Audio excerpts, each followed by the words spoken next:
members of the jury. Fire. It's something that we're all familiar with. You don't have to see it to know that it's there. You can smell it. You can feel the heat bouncing off your skin. You can see the smoke rising up from the flames. All of these characteristics, especially the last one, have led to one important and age-old expression. When there's smoke, there's fire. Today, I have shown you the smoke and the evidence that points to the angry revenge of an ex-girlfriend. On May 2nd, 2011, Heather Griffin transformed into a heated and revenge-thirsty inferno. She, and she alone, maliciously and intentionally burned 315 Yardley Place, and in doing so, took the life of Mr. Victor Henry. I've shown you the smoke and the evidence, and if you follow that smoke back to its source, you'll see it leads to only one fire, Heather Griffin. Now, at the beginning of this case, the defense stressed to you that it has no obligation, no legal duty to prove anything in today's trial. Instead, that burden rests on this table, solely with the government. It must prove its case to you beyond every reasonable doubt. Now, this is the highest legal standard that the law can require. Now, you may be wondering to yourself, what exactly does it mean to prove something beyond a reasonable doubt? It means that the government must prove its case to you with such conviction that you, members of the jury, would not hesitate to rely and act upon it. Now, it can come from three different sources. Reasonable doubt can come from an absence of evidence, a conflict of evidence, or the evidence itself. Now, I'd like to talk to you how the defense has demonstrated to you all three. One, an absence of evidence. Where is the evidence that Mr. Davenport is even responsible? The government has offered you no eyewitnesses to testify that Mr. Davenport was present at the time the explosion occurred or immediately preceding the explosion.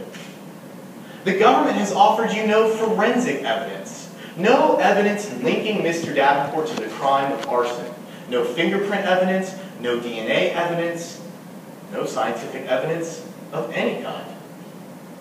And the government has not offered you evidence that they conducted a reasonable investigation into other possible suspects. When did the government tell you that they conducted an investigation to see if Heather Griffin was a suspect? When did the government tell you that they looked into Heather Griffin's whereabouts on May 2nd, 2011?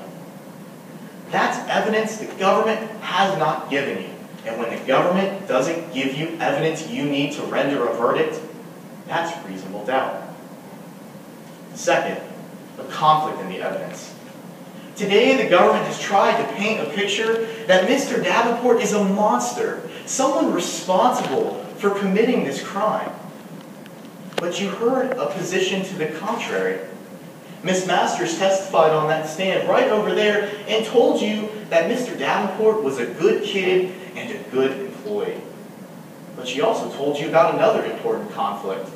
She cannot recall whether or not the explosion occurred while Mr. Davenport was still working at the convenience store or sometime after he had left. That's an important piece of evidence the government has flat out failed to clarify. And when the government can't clarify evidence, that's reasonable doubt. Third, the evidence itself.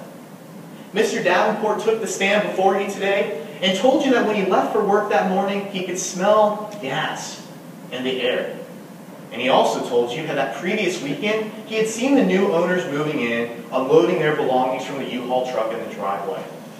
Now, even if you don't believe that Heather Griffin is the one responsible in today's case, what's not to say that there isn't another explanation at hand? What's not to say that this isn't just a case about new owners coming into their home and someone simply forgetting to turn the gas stove off? That's an idea that the government hasn't been able to provide you an answer to. But when the government can't provide answers, that's reasonable doubt. But I ask you, to consider this. Heather Griffin had the most to gain. She was bitter. She was flaming with anger. She was so angry that just within a week before the events of May 2nd took place, Mr. Davenport had severed all communication with her. And what was her response? Redneck. Grow up. Who do you think you are? You've ruined my life. You're going to pay for this. Those were Heather's words. She had a fire in her eyes, and on May 2nd, 2011, she set out on a course of events to exact the very payback that she had promised. And unfortunately for Mr. Henry, she fulfilled that promise. At the end of the day, the government leaves you more holes, more questions, more doubt than it does answers. All in all, the government's case against Mr. Davenport has been snuffed out. Now, in just a few moments, you members of the jury are going to have the chance to go back to that jury deliberation room. It'll be your final opportunity to weigh the facts and evidence presented before you today. And I ask that while you're back there, you remember a few things. Remember how Heather Griffin had the most to gain. Remember how the government offered you no eyewitness or forensic testimony in today's trial. Remember how the government must prove its case to you beyond every reasonable doubt. When there's smoke, there's fire. And when there's evidence pointing to Heather Griffin as the arsonist, there's the murderer. Find equal justice under the law for Mr. Davenport. Find him not guilty. Thank you.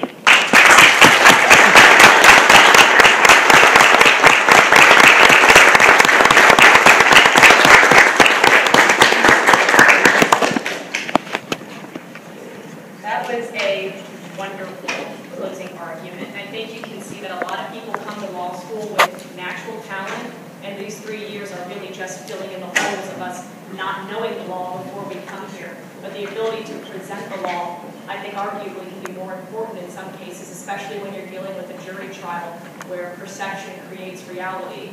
And if that's the case, then you just got a defense verdict. So that would be good. It's a little one-sided too today, but to present the award for best closing argument as our best advocate in this competition to Justin McConnell. Thank you so much for coming out here.